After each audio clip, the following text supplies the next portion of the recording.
Rebonjour à toutes et à tous. Voilà, nous sommes désormais au slide 19 dans le chapitre 2 relatif au respect du droit d'auteur. Bien entendu, le respect du droit d'auteur sur Internet est une question extrêmement importante pour laquelle les enjeux sont énormes. Il suffit de lire la presse et les nombreuses affaires en ce domaine-là. C'est aussi toute la problématique du téléchargement dit illégal, avec toutes les actions qui s'en suivent. Bien, alors le droit d'auteur, quelques remarques peut-être préalables, simplement vous dire que de nombreuses informations qui traînent, que ce soit sur Internet ou ailleurs, sont souvent des informations qui peuvent être des œuvres, au sens juridique du terme, protégées par le droit d'auteur. Ça peut être des textes, ça peut être des images, ça peut être des photos, ça peut être des vidéos, des clips animés ou autre chose encore. Alors, simplement déjà vous dire, vous allez bien comprendre lorsque nous allons voir les conditions de protection par le droit d'auteur, mais c'est que les conditions de protection légales sont extrêmement faciles à remplir. J'ai envie de dire, même si c'est pas exactement correct, que la protection est presque automatique. Et donc, on a une protection qui existe par l'effet de la loi, même s'il est vrai que de nombreux auteurs ne sont même pas au courant, en réalité, et qu'ils disposent de droits reconnus par la loi, de droits d'auteur reconnus par la loi. Cette protection est assurée par l'effet de la loi dès que les conditions sont remplies. Et vous allez voir que c'est la réalisation de ces conditions de protection par le droit d'auteur est extrêmement aisée, rapide et facile. Alors ça veut dire que dès qu'un auteur considère que son droit a été violé, particulièrement dans le cadre de l'Internet, rien ne l'empêche d'agir en justice. Il peut introduire une action en cessation, il peut réclamer des dommages et intérêts s'il a subi un préjudice. Alors bien entendu, je ne dis pas que c'est fréquent, je ne dis pas qu'il y a énormément d'auteurs qui introduisent, de titulaires de droit, qui introduisent des recours en justice, mais c'est une possibilité qui lui est reconnue par la loi, donc à lui de décider stratégiquement si oui ou non ça vaut la peine d'introduire un recours. Mais ce que vous allez constater, c'est qu'en réalité, il y a des tas de choses que l'on fait sur Internet qui sont qualifiées, au sens juridique du terme, de contrefaçon, de violation du droit d'auteur pour lequel un risque de recours en justice est toujours possible. Bien, alors maintenant nous sommes au slide 21. Je voudrais d'abord, pour que vous compreniez bien, vous expliquer quelles sont les conditions de protection par le droit d'auteur. Quel est l'objet, qu'est-ce qui est protégé par le droit d'auteur et quelles sont les conditions à remplir pour que la loi reconnaisse des droits à la personne qui a créé l'œuvre qualifiée d'auteur. Alors, pour bénéficier de la protection par le droit d'auteur, il faut, et j'ai envie de dire il suffit d'avoir une œuvre qui soit originale et qui soit mise en forme. Alors, d'abord, il faut une œuvre, même si on parle de propriété littéraire et artistique, ne croyez pas que seuls les romans, seules les bandes dessinées, seuls les films seraient protégés par le droit d'auteur. Non, tout texte, toute photographie de quelque nature que ce soit, parce que des textes qui, même s'ils sont fonctionnels, même s'ils sont professionnels, et sont peut-être un peu moins artistiques, sont aussi susceptibles de protection par le droit d'auteur. Donc, concrètement, un roman, un poème, mais aussi un texte scientifique, un texte technique, une étude, un cahier des charges, un manuel d'utilisation, un prospectus publicitaire, d'autres textes de ce style sont bien entendu susceptibles d'être protégés par le droit d'auteur. Alors, toutes les photographies, les images, les dessins, les séquences musicales et ou vidéos sont aussi susceptibles de protection par le droit d'auteur. Les programmes d'ordinateur, les bases de données, tout ça rentre dans la notion d'œuvre qui peut être protégée par le droit d'auteur. Alors, une deuxième condition peut-être un peu plus subtile et un peu plus difficile à comprendre, c'est la notion d'originalité. Pour qu'une œuvre soit protégée par le droit d'auteur, encore faut-il qu'elle soit originale.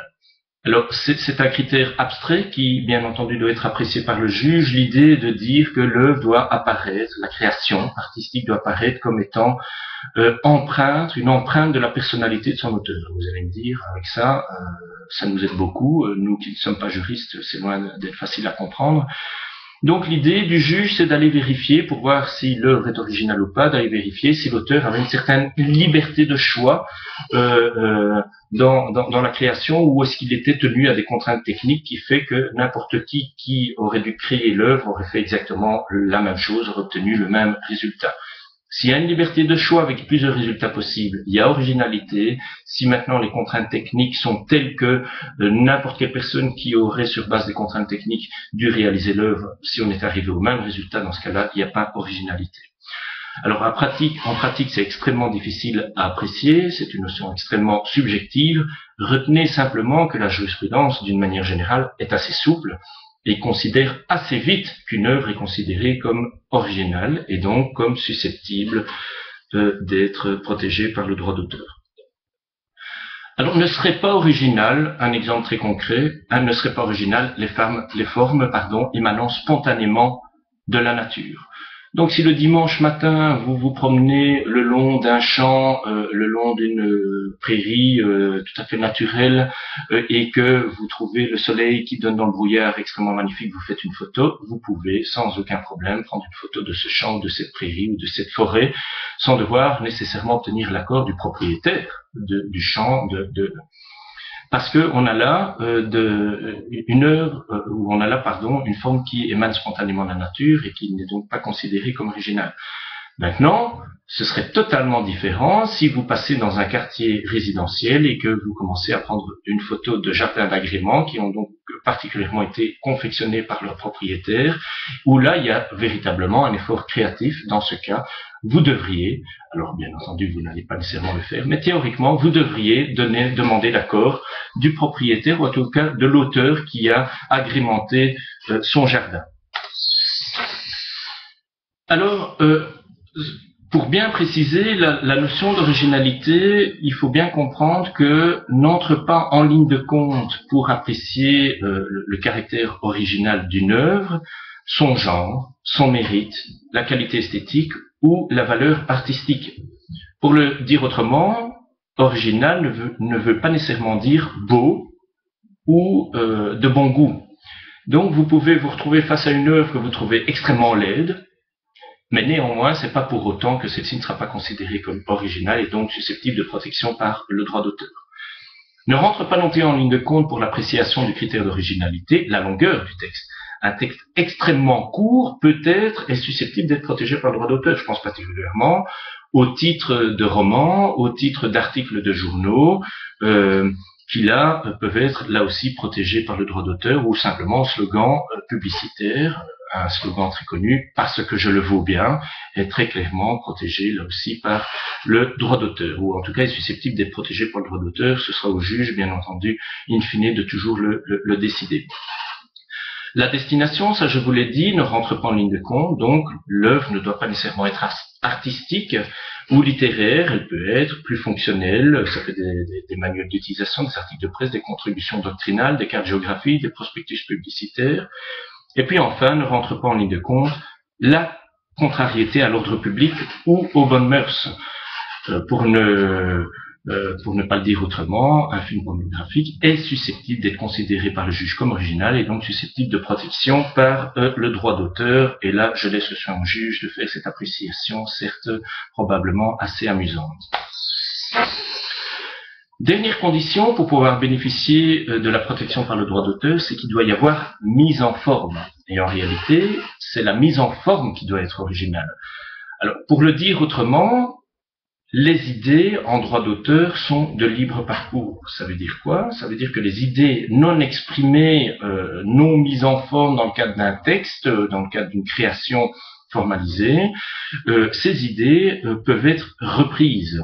Donc le droit d'auteur ne protège pas les idées, mais le droit d'auteur protège ces idées, l'expression des idées dans une forme originale. Alors pour bien vous faire comprendre, prenons le cas de cet artiste Christo qui a la bonne idée d'emballer des ouvrages publics tels que le Pont-Neuf ici à Paris. Alors Christo a effectivement fait emballer ce Pont-Neuf à Paris, on a fait des cartes postales et bien entendu a entendu exploiter tous les produits dérivés qui découlent de cette création, à savoir l'emballage en drap du Pont-Neuf à Paris. Alors, bien entendu, ce qu'il a constaté, Christo, c'est que des gens vendaient des cartes postales sans son autorisation sur le marché, et il a pu les attaquer, et il a obtenu, bien entendu, gain de cause. Pourquoi? Parce que ces personnes, qu'est-ce qu'elles ont fait? Elles ont photographié une œuvre qui était elle-même protégée, et donc, avant de photographier, à tout le moins, avant de commercialiser ces œuvres, elles auraient dû demander l'accord de l'artiste pour pouvoir commercialiser cette œuvre mise en forme. Par contre, un autre cas de figure, c'est une agence publicitaire qui, dans le cadre d'une campagne publicitaire pour une entreprise, a repris simplement l'idée d'emballer des objets et avait emballé l'ensemble des arbres sur les Champs-Élysées à Paris. Christo a attaqué également cette entreprise, mais n'a pas obtenu gain de cause, parce que là, cette fois, ce que l'agence publicitaire a fait, c'est simplement reprendre l'idée d'emballer des objets qui, elle, n'est pas protégée. Et donc il a perdu, bien entendu, son procès. Donc, je le répète, et c'est important de bien comprendre ça, ce n'est pas l'idée qui doit être originale, l'idée n'est pas comme telle protégée, mais c'est la formalisation de cette idée, et c'est cette forme qui est protégée. Donc vous l'avez bien compris, le droit d'auteur a pour but de protéger l'effort créatif, et c'est cet effort véritablement qui est protégé. On veut en quelque sorte protéger l'investissement créatif des auteurs pour faire en sorte qu'ils ne puissent pas être copiés comme ça sans vergogne par n'importe qui. Alors il n'y a pas d'autres conditions pour bénéficier de la protection par le droit d'auteur. Il n'est pas nécessaire d'effectuer un dépôt, même si je ne peux que vous conseiller, bien entendu, de faire ce type de dépôt, en tout cas utiliser une méthode qui permet de prouver la date de la création. Parce que si un jour vous vous retrouvez en procès, la question est de savoir qui a copié l'autre. Et donc, pour savoir qui a copié l'autre, ça suppose que vous puissiez faire la preuve que vous êtes bien l'auteur à une date donnée de l'œuvre en question. Alors, un moyen de le faire, c'est simplement, dès que vous avez créé votre œuvre, vous la déposez chez un notaire. Vous pouvez éventuellement utiliser aussi l'enveloppe e-dépôt, notamment du bureau Benelux des dessins et modèles. Si vous allez sur Internet, vous allez trouver toutes les informations. Ou une autre méthode extrêmement aisée et qui ne coûte pas beaucoup d'argent, c'est simplement de mettre dans une enveloppe l'œuvre que vous avez créée et de vous l'envoyer à vous-même. Bien entendu, lorsque vous recevez la lettre recommandée, n'ouvrez pas l'enveloppe. L'idée est en cas de litige, si un litige il y a un jour, d'arriver devant le juge, d'ouvrir l'enveloppe devant ce juge, de sortir et de montrer que vous êtes bien le créateur de l'œuvre, puisqu'elle se trouvera dans l'enveloppe, et le cachet de la poste fera foi et vous permettra de prouver en tout cas qu'à cette date, vous étiez le titulaire de l'œuvre. Il n'est pas non plus nécessaire de faire une demande ou un enregistrement comme c'est le cas par exemple pour le droit des marques ou pour le droit des brevets, et il n'est pas non plus nécessaire d'inscrire la mention copyright avec le nom de l'auteur, voire même la date de l'auteur. Mais là encore une fois, je ne peux que vous conseiller de le faire. Pourquoi? Parce que si cette mention se trouve sur les œuvres que vous diffusez, ça créera une présomption de titularité du droit d'auteur. Donc vous êtes présumé être l'auteur de l'œuvre. Ça va vous aider en cas de procès, bien entendu, de pouvoir prouver votre bon droit. Bien, alors maintenant que nous avons vu les conditions de protection par le droit d'auteur, la question qui se pose, c'est de savoir, oui, mais quels sont les droits? Quels sont les droits qui sont reconnus à l'auteur? Alors, en tant qu'auteur de l'œuvre, la réglementation vous offre essentiellement deux grands types de droits. Le premier droit, c'est le droit économique de reproduction. Ça veut dire quoi? C'est véritablement un monopole que la loi, que le législateur vous donne sur votre œuvre, qui vous permet d'interdire à quiconque de reproduire d'une manière ou d'une autre votre œuvre s'il l'a fait sans votre consentement préalable. Donc, vous avez véritablement la liberté d'autoriser ou d'interdire. Et lorsque vous autorisez, vous pouvez le faire gratuitement. C'est par exemple le cas des logiciels libres, ou vous pouvez le faire d'une manière onéreuse, et à vous à négocier évidemment le prix dans le cadre de cette reproduction, mais vous pouvez véritablement gérer l'exploitation qui est faite de votre œuvre.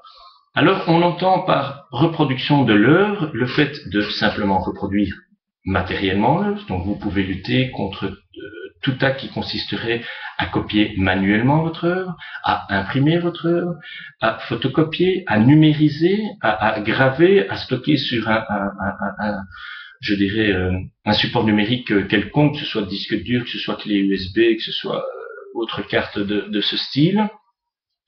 Mais vous pouvez aussi lutter contre toute reproduction que l'on qualifie d'intellectuelle. Alors c'est quoi une reproduction intellectuelle? C'est par exemple le fait d'adapter une œuvre dans un autre cadre. C'est l'adaptation par exemple d'un roman au cinéma.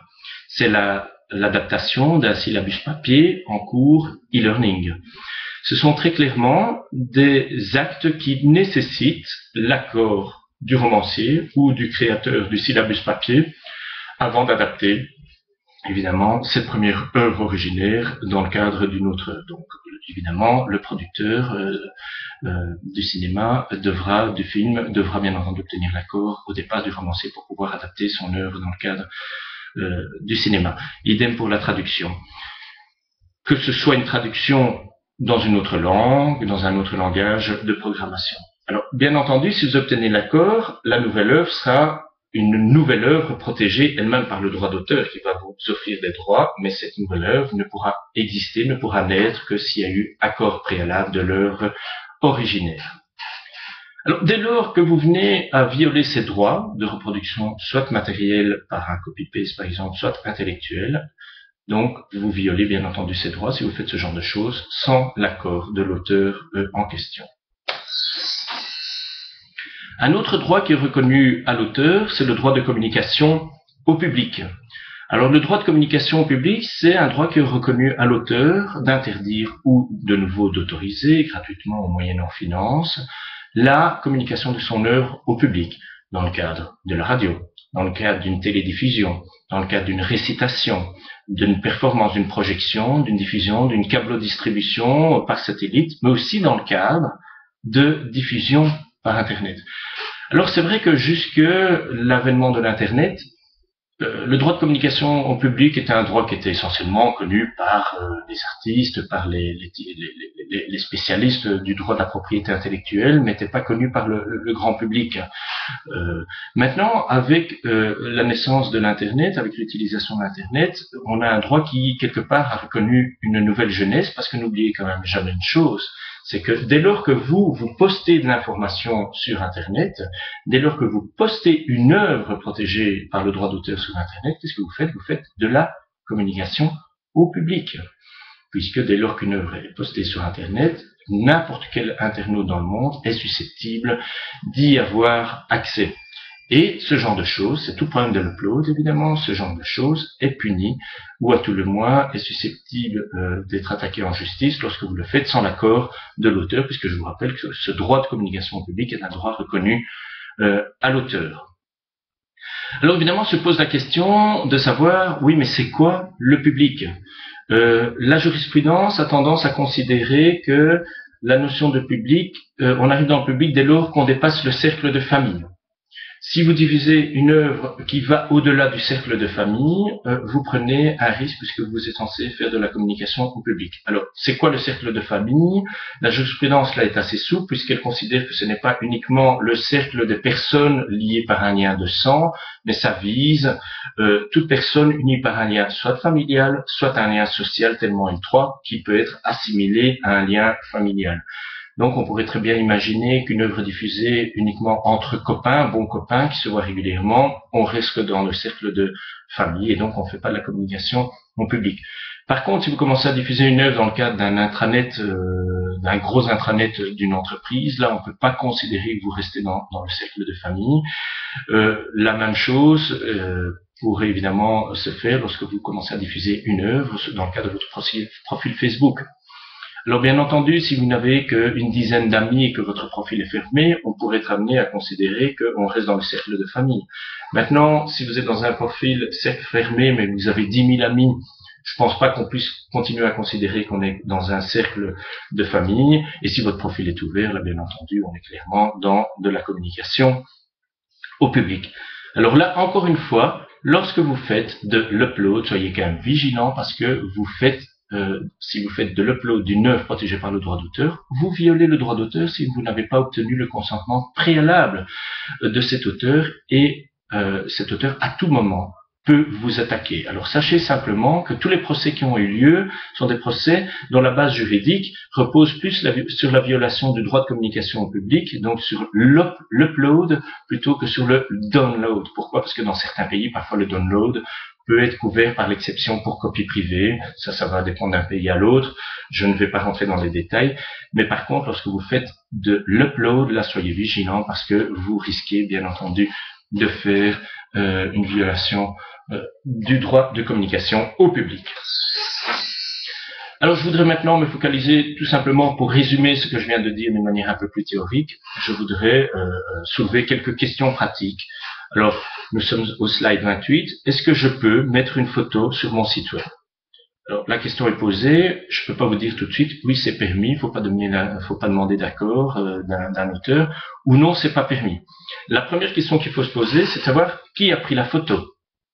Si c'est vous-même qui avez pris la photo, vous êtes le photographe, et en tant que photographe, vous êtes l'auteur de la photo, alors bien entendu, vous ne devez pas demander l'accord d'un tiers. Par contre, si vous reprenez la photo faite par un tiers, là, le tiers, le photographe tiers, est l'auteur de la photo, et bien entendu, a priori, vous devez demander l'accord de cet auteur avant de reprendre cette photo, de la scanner, de faire un copier-coller ou autre. Alors, autre question qu'il est important de se poser, c'est est-ce que, et c'est une question supplémentaire, est-ce que l'objet photographié n'est lui-même pas protégé? Ou, éventuellement, si c'est une personne, est-ce qu'elle ne dispose pas d'un droit à l'image? Alors, soit l'objet photographié est protégé, alors dans ce cas-là, en tant que photographe, vous devez demander a priori l'accord de l'auteur pour pouvoir photographier, parce que le fait de prendre la photo est déjà une reproduction matérielle de l'œuvre protégée. Et je pense particulièrement la photo d'une sculpture qui serait protégée par le droit d'auteur, la photo d'une peinture qui serait protégée par le droit d'auteur. Tout ça, évidemment, fait l'objet, nécessite l'accord de l'auteur préalable. Deuxième question qu'il faut se poser, c'est si vous photographiez une personne, est-ce que cette personne ne dispose pas d'un droit à l'image?